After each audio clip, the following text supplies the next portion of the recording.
이제 터키와 폴란드, 인도에 이어서 노르웨이입니다. 노르웨이 육군의 자주포 사업에서 유력한 후보였던 독일의 펜저허스트 PGH-2000 자주포와 프랑스의 세자르 자주포는 탈락했습니다. 스위스의 RUAG사의 M109 개량형 자주포인 M109L47과 하나테크인의 K9 자주포가 선정되어 경합을 벌인 결과 최종적으로 한국의 K9 자주포가 선택이 됐습니다. 현재 K9 자주포는 터키에 이어 폴란드에 차체를 수출하고 인도 차기 자주포 등으로 국제적인 인지도가 매우 높아진 상태인데요. 이로써 앞으로 K9 자주포의 수출 전망도 유망하다고 할 수 있습니다. 방산업계와 아미 레커그니션에 따르면 하나디펜스는 노르웨이 육군과 최종 협의를 끝내고 5월부터 국산 K9 자주포와 K10 탄약 운반차의 배송을 시작한다라고 밝혔습니다. 노르웨이는 지난 2017년 12월 K9 23문과 탄약차 K10 수리부품 등을 3억 8천만 달러, 하나 4,700억 원 규모의 구매 계약을 체결했습니다. 하나 관계자에 따르면 경남 창원의 생산시설은 정상으로 가동 중이어서 인도 지연은 없을 것이며 K9 자주포는 양산 중이며 초도분이 5월 중 노르웨이로 선적될 것이라고 말했습니다. 또한 하나 측은 5월부터 배송을 시작해 오는 10월까지 전량을 노르웨이 육군에 인도할 예정인데요. K9 자주포는 독일 브레멘을 거쳐 7월에 노르웨이에 도착할 것으로 알려져 있습니다. 이번 배송은 2017년 12월 하나 디펜스가 노르웨이 육군으로부터 수주한 무기 공급 계약을 이행하는 것입니다. 노르웨이 육군이 K9 자주포의 최종 테스트 결과 이상 없음을 확인하고 상반기 배송을 시작을 최종적으로 수락한 것입니다. 한편 다른 나라들과는 다르게 한국은 C19 사태가 어느 정도 안정기에 접어들었지만 다른 나라들은 아직도 사태 수습을 못하는 상태입니다. 이 때문에 하나 디펜스는 C19로 올해 납기 예정인 노르웨이 수출이 내년으로 연기되는 것을 우려해 생산에 속도를 내고 있는 것으로 알려져 있습니다. 또한 하나 디펜스 측은 K9 자주포 유지보수 등을 전담할 전문 기술센터를 구축하기 위해 3월 초 핵심 기술자 3명을 노르웨이 나르비크로 파견한 것으로 알려져 있습니다. 이와 더불어 하나는 에스토니아에도 12문의 K9 자주포를 올해 12월까지 납품해야 하는 상황입니다. 방위사업청 등에 따르면 하나테크인은 동유럽 국가인 에스토니아 정부가 추진하고 있는 자주포 도입과 관련 에스토니아 정부당국과 본 계약 체결에 앞서 2017년 사전 계약을 시작으로 진행된 사항이었습니다. 에스토니아 정부가 K9 자주포에 관심을 보이는 것은 에스토니아와 핀란드의 관계와 무관하지 않기 때문인데요. 에스토니아는 핀란드의 항공감시 레이더를 구입하는 등 협력 관계이고 하나테크인이 이를 수리, 정비하고 있기 때문입니다. 또한 하나테크인이 K9 자주포의 잠재 고객에게 기술 이전도 고려하고 있는 것도 에스토니아가 K9 자주포에 관심을 보이는 배경 중 하나입니다. 에스토니아는 폴란드에 이어 한국이 K9 자주포 기술을 이전하는 두 번째 국가가 되는데요.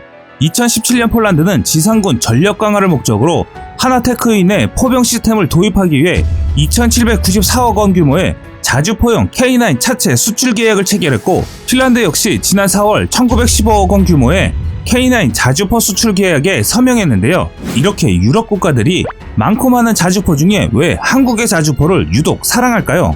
동유럽 국가들은 2014년 이후 러시아의 군사적 위협에 대응하기 위해 군사력을 강화하고 있는 배경이 숨어있기 때문입니다.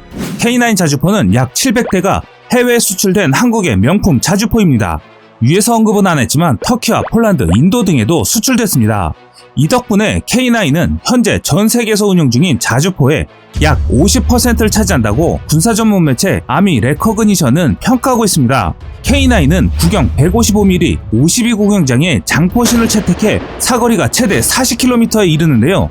급속 발사 15초 안에 3발을 발사할 수 있고 자동 장전 방식으로 분당 6에서 8발을 3분간 사격할 수 있고 1시간 동안 분당 2에서 3발을 발사할 수 있습니다. 탄약 적재량은 48톤입니다. 또한 전투 중량은 47톤인데요. 이렇게 가공할 만한 위력을 보이는 것에는 K9의 핵심 기술이 있습니다. 보통 자주포가 분당 몇 발을 얼마나 빠르게 많이 발사하는 것이 자주포의 본연의 역할입니다. 또한 화력전에서는 자주포는 화력의 중심으로 화망을 통해 공격 지역을 개미 한 마리 못 지나다니도록 초토화시켜 적을 무력화하는 화력전의 주요 무기체계입니다. 오늘은 한국이 수출하는 K9 자주포는 어떻게 다른지 알아보고 또 앞으로 도입될 K9 자주포는 어떻게 변하는지에 대해서 알아보겠습니다. 우리 군은 향후 K9의 개량형에 대해서도 생각하고 있는데요. 한국이 생각하는 K9 자주포 수출 전략은 어떤 게 있을까요? K9 자주포가 최근 해외 방산 수출 시장에서 주목을 받고 있지만 유념해야 할 것은 후발주자들도 급격히 성장하며 우리를 추격하고 있다는 사실입니다. 한국 역시 K9을 개발하여 양산하면서 비로소 자주포 수출 시장에 발을 들여놓은 후발주자임에도 터키와 인도, 폴란드, 핀란드 등의 해외 시장에서 프랑스, 미국, 독일, 영국, 러시아 등 자주포 선진국들을 따라잡고 K9 자주포를 수출하고 있는 상황입니다. 마찬가지로 우리들을 따르는 후발주자들이라고 우리를 따라잡지 말라는 법은 없는 것인데요. 따라서 K9 자주포의 수출 시장에서의 호조를 장기간 이어가면서 후발주자들을 떨쳐내려면 지속적인 성능 개량을 통해 K9 자주포의 성능 우위를 유지하고 신뢰성을 더욱 끌어올려야 한다는 것이 군 관계자의 의견입니다. 현재 수출 예정이거나 수출하고 있는 K9은 새롭게 개량된 버전으로 알려져 있습니다. 한국의 K9의 업그레이드 버전은 K9A1입니다. 지난 2018년 초도 양산이 진행돼 일부 부대에 배치됐습니다. K9 성능 개선 중 먼저 진행된 것이 운용체제 교체인데요. 그동안 K9 자주포의 화력 통제 장치는 시대착오적이게도 도스 기반 운용체제를 사용하고 있었습니다. 이런 구형 시스템으로도 우리나라를 굳건히 지키는 군인 장병들에게 응원의 박수를 보냅니다. 기존의 K9의 화력 통제 체계 OS가 도스에서 윈도우 기반 운영체제로 교체된 것입니다. 또한 새로운 APU의 도입으로 그동안 K9에 없던 적외선 영상 시스템과 후방 감시 카메라 도입을 추진해 새롭게 개량하고 있는 것인데요. K9A1은 주 엔진의 도움 없이 임무 수행이 가능하도록 보조 동력 장치를 새롭게 달았습니다. 조종수의 야간 잠만경을 열상형으로 교체해 주간뿐 아니라 야간에도 신속한 임무 수행을 할 수 있습니다. 또한 운영체제의 업그레이드로 자동 사격 통제 장치는 디지털 지도를 제공하고 실시간으로 탄약 현황을 관리할 수 있습니다. 한국은 여기에 그치지 않고 K9 자주포 2차 성능 개량 사업인 K9A2 개발을 진행하고 있습니다. K9A2는 포탄 사거리를 최대 54km로 늘리고 분당 사격 속도를 높이며 운영 병력을 더 줄이는 게 목표입니다.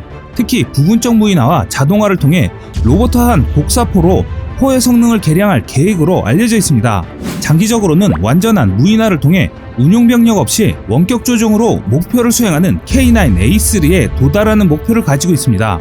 얼마 전 해병대에서 K9 자주포를 운용하던 도중 해치가 개방된 상태에서도 포탑이 계속 회전하여 결국 안전사고가 발생하여 소중한 인명이 희생되는 사고가 있었습니다.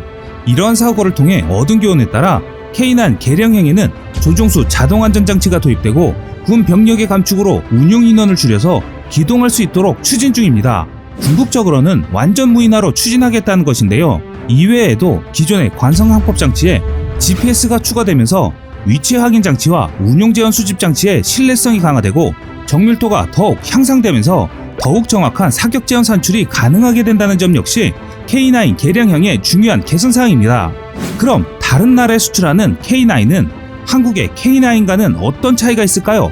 당연하겠지만 모든 국가들이 서방 무기 시스템을 채택하지 않는 이상 한국과의 시스템 연계는 사실상 어렵습니다. 그래서 한국은 각 수출하는 나라에 맞게 성능과 차체를 변경하여 수출하고 있습니다. 마찬가지로 이번 노르웨이 수출하는 K9 역시 그 시장에 맞게 개량을 통해 수출하게 되는데요. 노르웨이의 무기 체계와 한국의 전반적인 무기 시스템은 다르기 때문에 단편적으로만 봐도 노르웨이의 FCS와 한국의 FCS는 전반적으로 많이 다릅니다.